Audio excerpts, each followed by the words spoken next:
हर anime fan ने ये debate किया है, कौन है सबसे जबरदस्त, कौन है पावर स्केलिंग के माउंटेन का एब्सोल्यूट किंग। तो भाई अपने सेंजू बीन्स पकड़ो और आर्ग्यू करने के लिए तैयार हो जाओ, क्योंकि आज हम गिनने वाले हैं एनीमे के टॉप 10 सबसे स्ट्रॉन्ग कैरेक्टर्स। ये पॉपुलैरिटी कॉन्टेस्ट नहीं है, ये प्योर सॉलिड फीट्स की बात है। और मेरे भाई, मेरा नंबर 1 पिक इतना पावरफुल है कि ये बिल्कुल भी फेयर नहीं है। कमेंट सेक्शन ब्लास्ट होने से पहले चलो कुछ रूल सेट कर लेते हैं। हम सिर्फ उन्हीं कैरेक्टर्स को कंसिडर करेंगे जिनके क्लियर फीट्स है, बिल्कुल गॉडली गॉड्स को छोड़ के, नहीं तो लिस्ट बोरिंग हो जाएगी। और लास्ट रूल, ये मेरी लिस्ट है, अगर आपको गुस्सा आता है तो कमेंट में बताएं मैंने किसको मिस किया। चलो शुरू करते हैं। हमारी लिस्ट शुरू होती है नंबर 10 से, जहां पर बैठे हैं दी ऑनर्ड वन गोजो सातोरू। अभी मैं आवाज सुन सकता हूं, अरे ये तो ऊपर होना चाहिए था। पर एक बात सुनो, अपने यूनिवर्स में गोजो को टच करना नामुमकिन है। इन्फिनिटी एक परफेक्ट शील्ड है, पर उसकी सबसे बड़ी वीकनेस कॉस्मिक लेवल पावर की कमी, वो प्लेनेटरी लेवल तक ही है। जो कैरेक्टर्स गैलेक्सीज को उड़ा सकते हैं उनके सामने ये हेक्स काम नहीं आएगा, वो अपने पॉन्ड का तूफान है। लेकिन ये तो इंटायर ओशन है मेरे भाई। नंबर 9 पर है अल्टीमेट स्लाइम रिमुरु टेम्पेस्ट।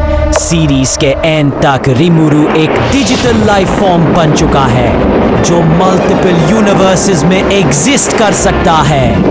उसका स्केल बेल्ज़ेबुथ पूरी डायमेंशंस को खा सकता है। उसका पावर बिलो इनसेन है, लेकिन टॉप कंटेंडर्स के मुकाबले उसके फीट्स थोड़े कम है। नंबर 8 पर है वो जिसकी डेफिनेशन ही ओवरकिल है, आनोस वर्ल्डिगोर। क्या आपने यूज मारा? सॉरी, उसके पास सीक्रेट लाइफ सोर्स है। क्या आपने वो डिस्ट्रॉय कर दी? नहीं, वो तो फेक था। उसका पावर है लिटरली लिमिट्स के कॉन्सेप्ट को इग्नोर करना। वो सोचकर ही यूनिवर्सेस क्रिएट और डिस्ट्रॉय कर सकता है, लेकिन आगे के कॉन्टेस्टेंट्स के सामने उसको भी स्ट्रगल करना पड़ सकता है। ये सपासर, ये कुछ बातें हैं जो आगे के कॉन्टेस्टेंट को सुपर पावर करता है और आगे के कॉन्टेस्टेंट्स के सामने उसको भी स्ट्रगल करना पड़ सकता है। मैं जानता हूं, मैंने कहा था नो ओमनिपोटेंस, पर जीनो के लिए एक्सेप्शन लेना पड़ेगा। वो अल्टीमेट रीसेट बटन है, वो फाइट नहीं करता, वो बस एग्जिस्टेंस से इरेज कर देता है। उसको कोई डैमेज नहीं हो सकता, वो पावर स्केल के बाहर, इसीलिए वो नंबर 7 पर है। गॉड्स ऑफ डिस्ट्रक्शन का मेंटोर व्हीस नंबर 6 पर आता है। वो टाइम से भी तेज मूव कर सकता है, टाइम को रिवर्स कर सकता है, बीलिस से लाख गुना ज्यादा पावरफुल है। डायरेक्ट फीट्स कम होने के बावजूद उसका पावर इतना ब्रोकन है कि वो बिना ट्राई करे किसी भी फाइट को कंट्रोल कर सकता है। शोनेन का बादशाह सोन गोकू नंबर 5 पर अल्ट्रा इंस्टिंक्ट मार्शल आर्ट्स की हाईएस्ट पीक है, जहां बॉडी बिना सोचे अपने आप मूव करती है। गोकू ने अपने पंचेस से इन्फिनिट यूनिवर्सेस हिला दिए हैं। वो एक यूनिवर्स बस्टर है, लेकिन फिर भी वो ऐसे हैक्स एबिलिटीज के अगेंस्ट वल्नरेबल है जो रॉ पावर पर नहीं चलती। इसीलिए वो टॉप 4 में नहीं आ पाया। अब शुरू होती है असली controversy. The cape baldy Saitama number 4 पर। उसका इंटायर पावर एक नैरेटिव गैग है, किसी भी फाइट को एक पंच में खत्म करना। उसने गैलेक्सी को डिस्ट्रॉय करने वाले एनर्जी ब्लास्ट को पंच से हटा दिया। तो फिर वो नंबर 1 क्यों नहीं?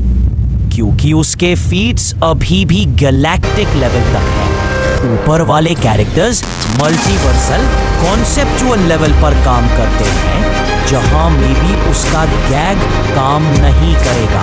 अब आते हैं ट्रू गॉड्स के रेल्म।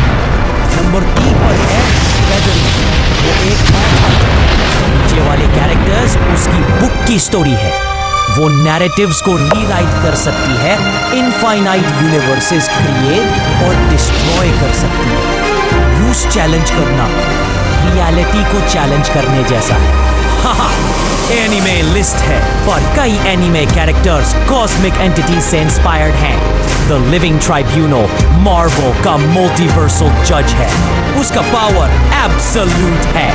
वो एक फोर्स है, बस एक फाइटर नहीं। एक हाथ जो कलम पकड़े हुए है, डीसी कॉमिक्स का पेज लिख रहा है।